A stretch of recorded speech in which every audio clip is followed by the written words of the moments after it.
The next one out of the 100 is number 54, Van der Weyden. I've never heard of Van der Weyden. We'll look at the first plate. That's such a nice picture. Cover plate, St Mary Magdalene. That's St Mary Magdalene. She's shown without a halo. She's shown in fairly ordinary clothes. She's shown with a cup. The same cup that we saw in the Crivelli pictures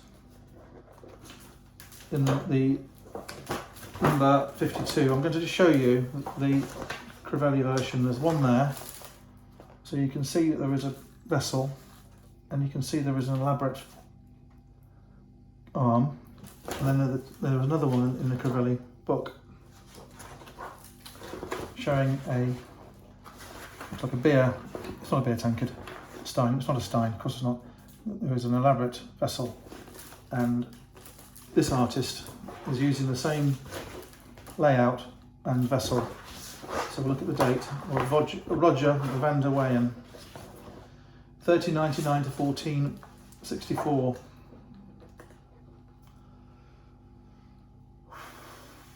Well, the implication of that is that Crivelli is using this artist as material. I would have thought it would have been the other way around, but it's not, according to the dates. So that's the Magdalene.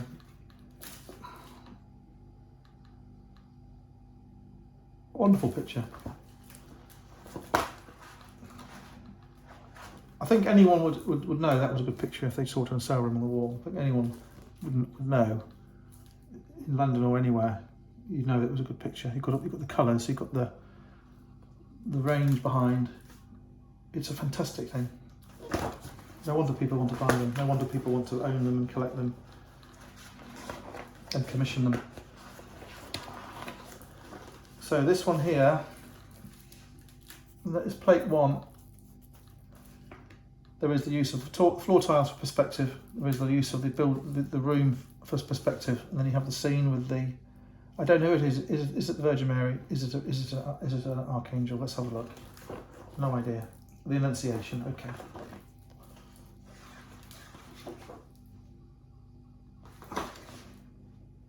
Just will remark that the chandelier is particularly well painted, which is a trait you find in some of such pictures. There's the window, there's the patterned floor, there is the perspective. It's quite Dutch.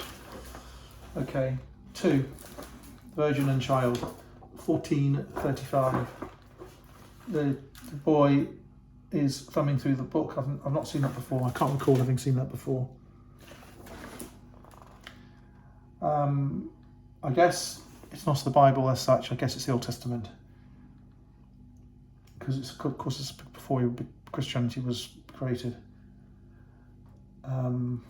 Wonderful thing. You can see it's not as gold as the Italian pictures in the Crivelli book. It's Dutch. It's not quite the same, and that's it. Even the female is not. It's got the same sort of look. It's got a northern look, pale skin, etc. This is a triptych. 3. The Miraflores altarpiece.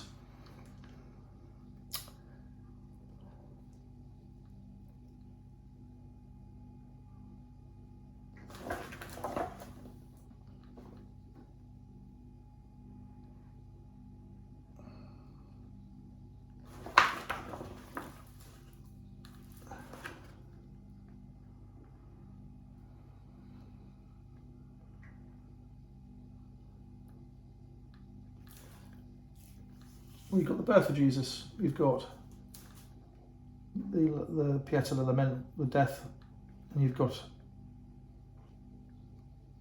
the rise, perhaps the rise of Jesus coming to life again.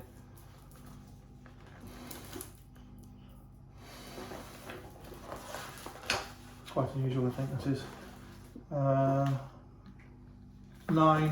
4, descent from the cross. Descent from the cross.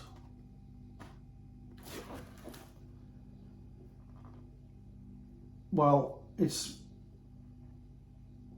fairly regular, except I will say that Mary has passed out. In fact, I would say that's not a usual scene. I don't recall having ever seen Mary passed out, not attending to Jesus. So I'd say that's a fairly special one. There's some care taken there with the faces, so I think that's probably better than average. 5, Crucifixion, 1445. Well, he's on the cross, and there are these black angels, whatever they are. I don't know what they are. I've not seen them before in black. Doesn't say what they are.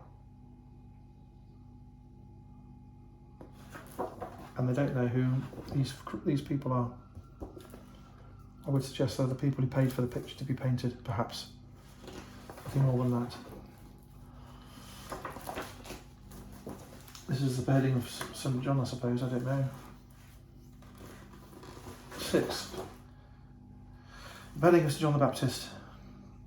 1448. So this is pre-Caravaggio and the famous picture in Malta.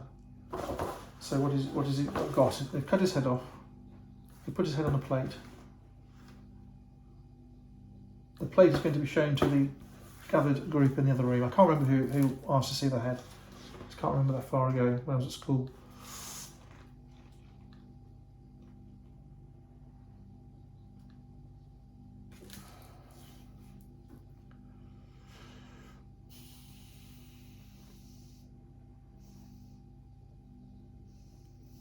I think he's hooked his cloak up to stop blood getting on it. I think that's what it is. I think he's very hooked up his clothes so they don't get dirty. St. John the Baptist has his hands tied. There's weeds growing through the cracks in the floor. It's a fairly northern looking church decoration. Okay, this one here is 7. This is Jesus going into the tomb. The entombment, the Uffizi, Florence. It's in Florence at the Uffizi Gallery from Medici Villa. So it was painted for the Medicis of Florence. So it shows Calgary with 3 crosses.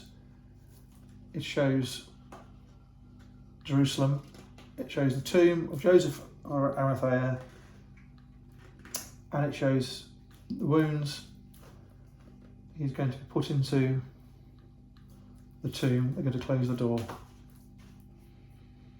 and he's dead at the moment.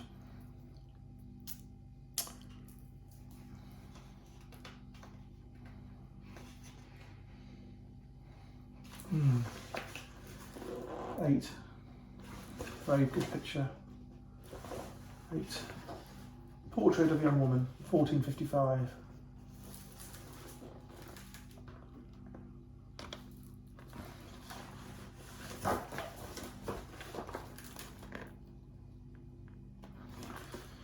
Nine.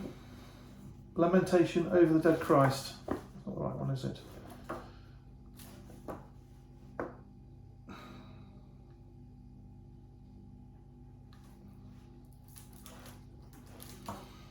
One X is 9. Beg your pardon. The Last Judgment.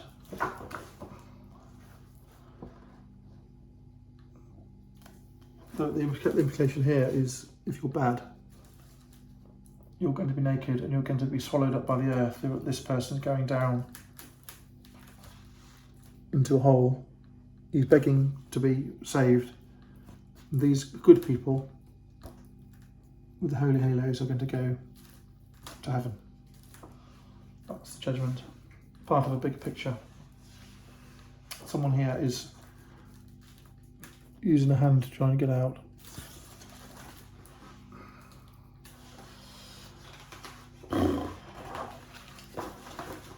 Ten. Okay. You've got Jesus. You've got hell, purgatory. You've got heaven. And the gates of heaven, without St. Peter. St. Peter's probably one of these. So it's very, very, very colourful. And this shows in hell flames and torture, torment. It shows nakedness, which is humiliation. Heaven, it is taking people, again, naked.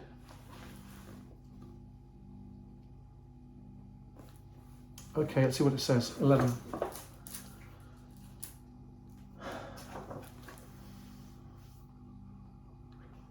The Last Judgment again, 1451. Oil on panel transferred to canvas.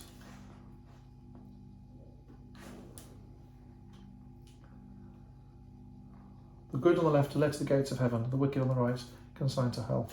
Okay.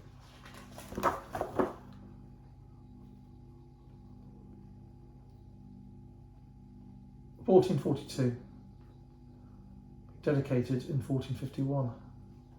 Christ is the judge, flanked by the Virgin and the Baptist. The Virgin, the Baptist. We've got heralds, we've got angels. This is a weighing scale, justice, to see who should go either way. Okay. This is an angel holding a lance from the crucifixion. This is an angel holding a stick with a sponge on the end, which is used to mop the blood. So it's all in this. It's all there. In that picture, it's all there. Okay, this one here is number 12. The Adoration of the Magi, the three kings.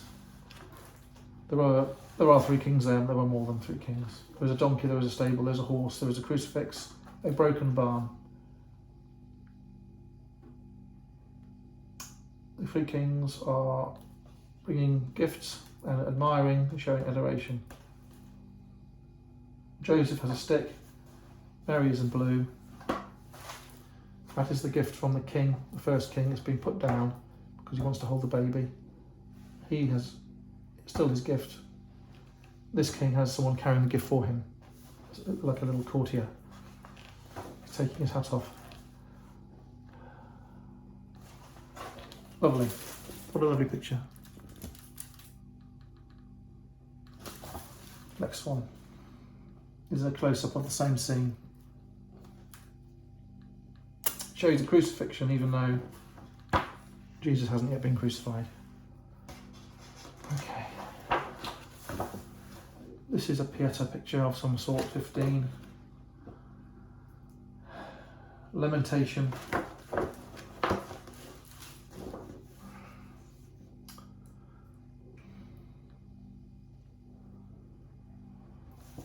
That's very conventional, but lovely with all the red cloth everywhere.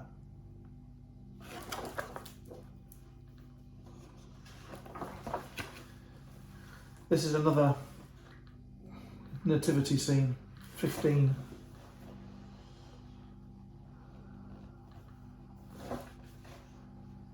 The Nativity, 1452.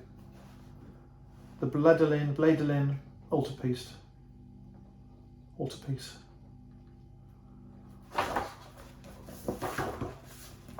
Okay, so we have Jesus on the floor with a halo. We have Mary with a halo. We have Joseph with a candle. We have three angels, or heralds, or clarions, whatever they are. We have a drain. I don't know why there's a drain. We have a well or a hole in the floor. I don't know why there's a hole in the floor. I think it's to suggest there is a hell. Nothing more than that. I'll see who he is. I don't know who he is. Don't know. 16. I don't think it'll say. I don't think it'll say who he is. Well, it was ordered by Pierre Bladelin, Receiver General Philip, Duke of Burgundy. Oh, who appears kneeling on the right. So that is the person paid for the picture. That's not an uncommon thing. So he wants to be part of the scene and protected by this picture. He wants to show off. So when people see it, they will think he is one of the crowd.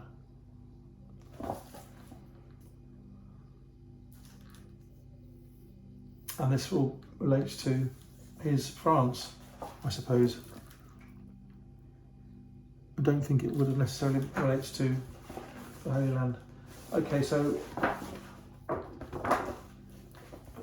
again, one other wonderful artist who's not Italian this time. I like all of it.